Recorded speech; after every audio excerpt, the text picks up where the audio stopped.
Okay, so this part is pretty vulnerable. And I came across a workshop that was an event that was put on by someone individually. And I had noticed it posted. So we posted all the events that everyone was doing so we could keep up on whether you just wanted to get together with a group for dinner or, it was yoga or it was going to a sauna. Everything was posted in the calendar so we could see what was going on. When I saw this workshop, all I saw was that it was going to be a Zoom call for people who'd gotten COVID, and there were a lot. COVID kind of took a bunch of people out midway, and then they were able to come back after isolating for 5 days or however long they needed to. So I never saw that it was live. And then on the Saturday morning, I guess it was my second Saturday there, the rain was pouring down. It actually woke me up. It was unbelievable. And I was like, oh, just stretching. I was like, I just wanted a lazy day. I didn't think I was going to do very much. And then I happened to just go on my phone and check things out. And in a WhatsApp group, so there were different WhatsApp groups that I was in, there was a posting about this workshop and it showed the link to see what it was about. And I was like, interesting. The first thing I saw was that it was live, which I'd missed the entire time. It was the very first word in the description and I missed it. So I inquired as to where it was going to be held. And when the person posted the address, it was exactly where I lived. So it turns out that the person doing this event was holding it in their place, which was in my building on the first floor. I was on the third floor. So I quickly showered, made a cup of tea, and headed down there. And what she did was she looked at different aspects of ourselves and our emotions attached to that. And I'm going to share with the people who were there last night a copy, an outline of this. But oh my goodness, was this eye-opening. And the puppy dog Star came up as my withdrawn child on the one extreme. On the other side, Mother Bear came out as my aggressor, my protector, and my way of being aggressive. And all in between were different aspects. And I ran back upstairs, grabbed my tarot deck, and went through and found cards that seemed to represent me. And then I took the cards and I put them in these spaces along the way. And then I used the cards to kind of write about what came up for me. What did they represent? It was very eye-opening. But what came up, I got called out. I got called out a couple times. And I talked about this ugly part. And I've said this before. I've said to people, do you have that friend you can be ugly with? Like the snot cry or the extreme venting when you look like you're just crazy or, whatever. Like when other people might judge you, but you can be your full self. And this person that you're with is going to totally love you. Now I can be very vulnerable and I'm about to be vulnerable. But there's a part that I really notice I hold in, and it's my extremely raw is the word, that raw, vulnerable part that's very fragile and cringy. So I'm going to use that word cringy again. If you compliment me or you see me, like I'm really gifted at seeing people, but if someone sees me, I cringe. I'm like, oh, stop. And I mentioned some of the friends that were in the session last night when I did my speaking thing, that I was like, you've seen me shut down. You've seen me say stop, and they know exactly. And so even with the people that I trust most of all, I will stop. I also talk about my Irish goodbye. An Irish goodbye, and I am Celtic. I've got a Celtic background. My grandma's from Wales. But an Irish goodbye, as far as I know, is you just say bye and then you're gone. And no, like people are like, where did she go or he go? It's like this quick exit. And I realized that the Irish goodbye represents when I feel I'm done. I'm energetically spent because I give so much when I'm around people. I absorb energy, I give energy, and then I come to be done. And when I'm done, I'm done. But sometimes it's also when I feel embarrassed or uncomfortable, and I'm just like an exit and whatever. So this Irish goodbye thing that I do, I'm going to look at it a little bit more. But what came out was the woman said she noticed when I talked about this ugly part, and she said, that's a really harsh way to describe an aspect of yourself. And I'm like, well, I don't really see it as part of myself. I don't talk negatively about me. I see all my inner child parts as far as I know, and I love myself. I love what I look like, and I'm accepting of myself. She's like, really? And I said, yeah, I am, totally. And she's like, have you really thought about how hard it was for you to lose your family in that car accident, or having an abusive father, or having your husband walk out the door one day, or having to take, I'm like, stop. Stop. Stop. I'd mentioned some of the things that happened to me with, and I don't really share those hard parts of my story anymore because I don't always want people to see the tragedy and the trauma that I experienced. I want you to know me for who I am today, but the tragedy and trauma is part of the journey. But when she said, "Do you not see how much you've been through?" And I was like, ugh, I didn't like that. So we were pretty much done. And then I said, "Thank you very much." And I gave her a hug. She hugged me back. She gave me a kiss. And I was just like, I wanted to go. So I did. We were done. And then I did this rebirthing workshop. So that was in my mind. And I was like, oh, but not a lot had come up about that. It was just like I never really thought about this. And then I did this rebirthing breathing workshop. Now, I'd already done a soma breathing workshop, which was really interesting. I'd never done breath work before, and I really recommend it. I want to look into that more. So in the soma breathing, you have to hold your breath, and you're holding it, and they're like, keep going, and you're like, I got to breathe, and then it'll be like, okay, breathe. And it was really interesting because you can actually hold your breath far longer, and then you get kind of in this zone of just holding the breath beyond what you can imagine. So that's how you train yourself. The people that hold their breath for long periods of time, they're doing breathing techniques. They're learning how to breathe. So that's that part. When I did this one, you're laying, you're listening to this woman talk. There's she called them angels, would be going around to kind of support and comfort. You're closing your eyes. I have no idea what anyone else is doing, but I'm laying there. So I'd been recently introduced to this aspect of myself that I didn't know was there, hadn't thought about it much. And I'm listening to her talk, and I'm there, and I'm like, I'm feeling okay. I was curious what was going to come up for me, and I'm all about rebirth, right? And at first I was like, nothing's really coming up. And then I noticed I was holding my breath, and I also kept my lips together really tight like this. And I actually do this a lot, and I'm really noticing how often I do that. This is going to be a longer video, so if you don't watch it all, that's okay. I'm just doing it because people wanted to know, so we'll see what happens. So in my mind, I'm saying it's okay because in the soma breathing, we're allowed to hold our breath. But then my other part of my mind's like, yeah, but you're supposed to breathe right now, so why aren't you letting that breath out? My lips are just pursed so tightly, so obviously something's coming up. So I breathe again. And then I must be listening to the woman, have no clue what she's talking about at all. And then I noticed I'm doing it again. I'm holding my breath and I'm pursing my lips. And I think that there's something about this part of me that's coming up. And I don't really know what was happening, but I know that I'm holding it in.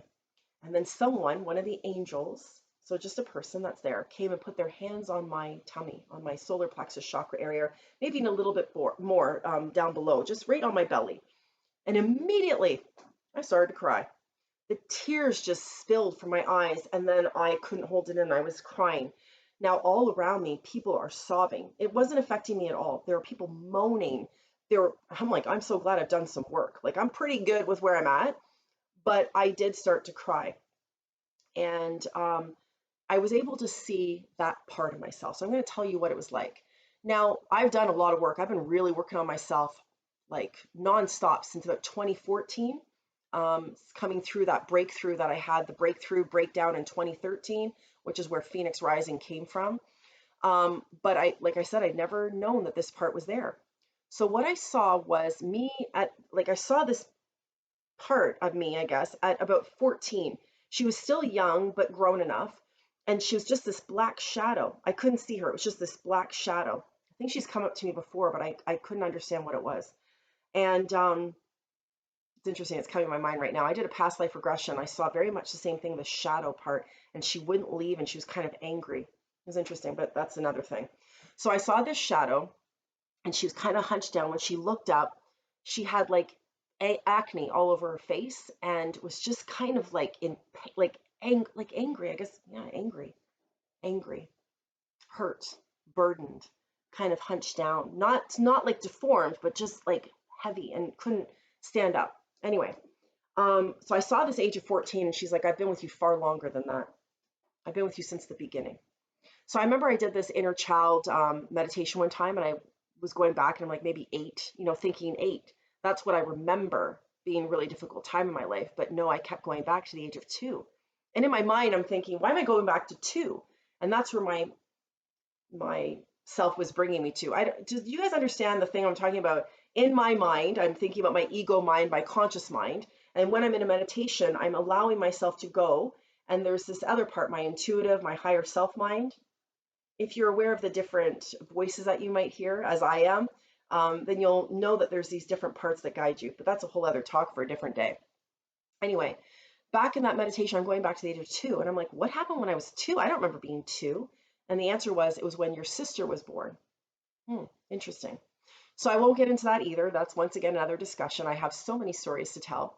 But what I saw, what this part of me said was, I've been with you since the beginning. I can only imagine the journey. I was the firstborn child to my entire family, but to my parents. And I cannot imagine what my mom was going through, what my father was going through, what the energy was like when I was in the womb, when I was born. I feel like they were excited, but they were going through things. And anyways, this part of myself had been there for a long, long time.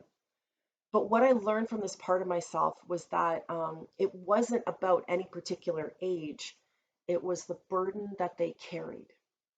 And what she said to me was, I've been there. I'm the reason why you didn't kill yourself, even when you were suicidal. I'm the reason why you didn't stop going to school and why you kept pursuing, moving forward. I'm the reason why all the hurt that you felt and feeling of being unwanted and not good enough, that you kept on going and that you never gave up and you still got involved and you still took a chance on life. I thought it was my Capricorn personality, my type A personality, the need to keep going, but it was this part of myself that would just take that pain and take on the burden and allow me to show up and never give up. But because of all the trauma and all the pain that I wouldn't allow myself to feel, I wasn't allowed to be angry. I was angry, even angry at my mom. And I never really allowed myself to be angry. Like, you should see my journals from after my mom died. I was so stoic and I was hurting, and yet I had to be strong. How do you keep going? How do you keep being so strong? Where does the anger, where does the pain, where does the hurt, where does the need to be loved go, right? When no one's going to give that to you and you don't really know how to give that to yourself. And that was what this part of me was doing. We all have parts of us.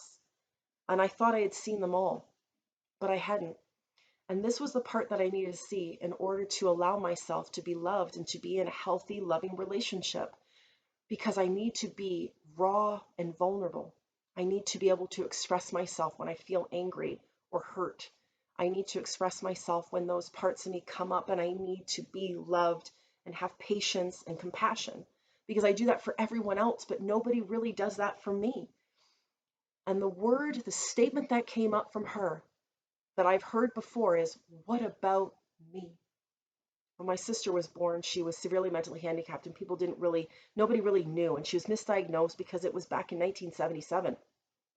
And whatever I'd had before of attention and love was then diverted to her as they could figure out. And I can't imagine what my parents' marriage was like as they were trying to figure it out. The burden on my mother, I don't know. But when I saw myself in that inner child meditation back in the day, I saw myself just with my arms up, like, but what about me? I'm still here. And this is very hard, because just like that puppy Star that I talked about in the previous video, there's such a big part of me that just always wanted to be loved and to be seen. But because I'd had so much rejection whenever I showed up as me, if I was to this or to that or not enough of this, I tried so hard to be what other people wanted, and it made me angry because all I wanted to do was me. And even though I show up as me, mostly unapologetically, I often am filled with a guilt that I'm too much, or I'm expecting too much from other people, or maybe I shouldn't have said that. And I can talk to myself and go, it's okay, Candace. But there's a part of me that's still really afraid that if I'm too much of myself, that more people will turn their backs on me. And so I just protect that part. So what ended up happening, I cried, and then it was done, and I started to feel these things. And then we had to do a forgiveness aspect. And I'm like, oh, I guess I need to forgive this part of myself. And she's like, what? I need to forgive you. You never saw me. You called me ugly. You just kept me down. And I'm like, I'm so sorry. And she was angry. And I'm like, I'm so sorry. I didn't even know you existed. And I talked to her and she just shared all these things about how she was there for me and all the things that she had done. And I never knew. I never knew. And it showed me how strong I was, but that the strength was actually to not be strong anymore.